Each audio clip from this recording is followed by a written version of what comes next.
nationale. Donc, je salue l'initiative. Depuis lundi, nous avons commencé avec Faire l'école.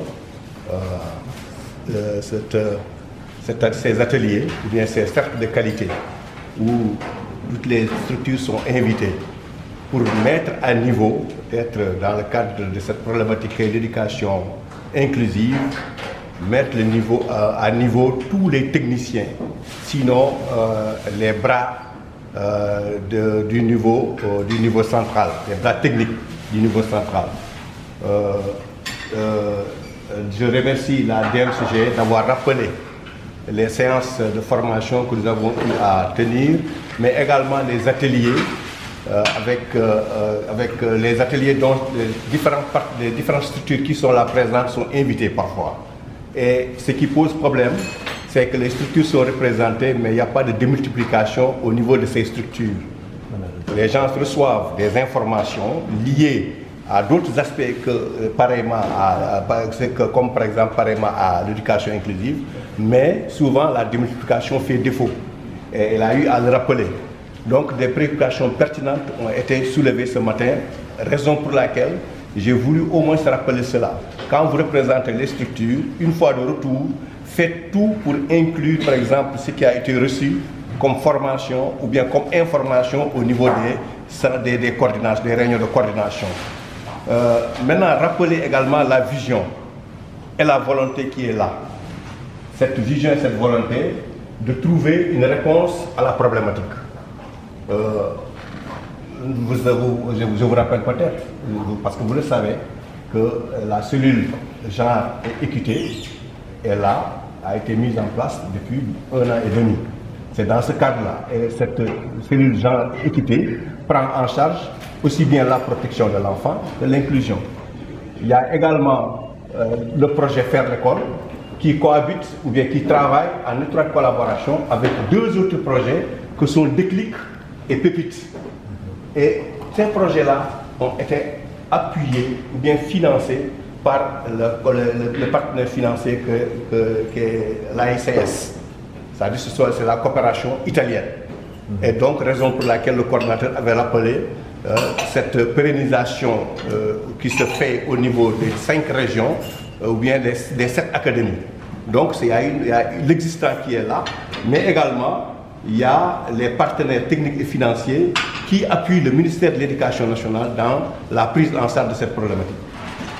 Par rapport à ça également, nous pouvons rappeler que nous n'avons pas voulu que les différents projets agissent d'une manière dispersée. Raison pour laquelle nous avions tenu un atelier d'harmonisation pour avoir un plan de travail commun. Et c'est à partir de cela que nous avons eu à harmoniser toutes les activités de ces 3 projets.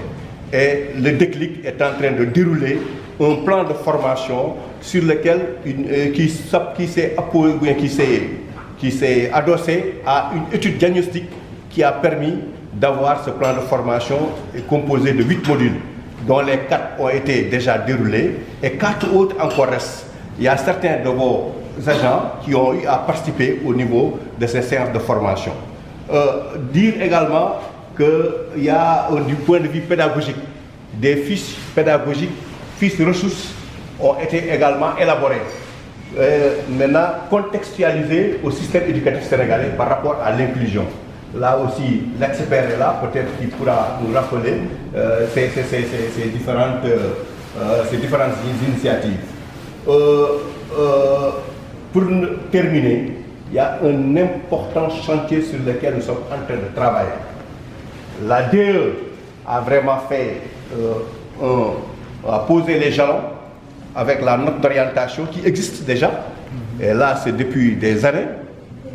Maintenant, nous nous engageons à faire un plan, un document, ce qu'on appelle le document de politique ministérielle. Tantôt, quelqu'un a rappelé que l'éducation inclusive ou bien la problématique de l'inclusion ne peut pas être prise en charge uniquement par le ministère de l'Éducation nationale, mais il devrait être accompagné par les autres ministères, que sont l'action sociale, que sont peut-être le ministère de la santé et de l'action sociale, je voudrais dire, d'autres démembrements, d'autres ministères, d'autres secteurs. Donc ce document de politique va au moins nous permettre d'avoir un cadre de travail qui sera au moins, comment dirais-je encore, un cadre où, par exemple, les actions ou bien les activités pourraient être encadrées, je ne sais pas, c'est un document de politique. Mais en plus de ça, nous avons en ce moment-là élaboré les TDR que nous devons finaliser et un recrutement d'un consultant pour aller vers la finalisation de ce draft de document de politique qui sera le cadre en tout cas de travail qui permettra l'éducation inclusive d'être une réalité.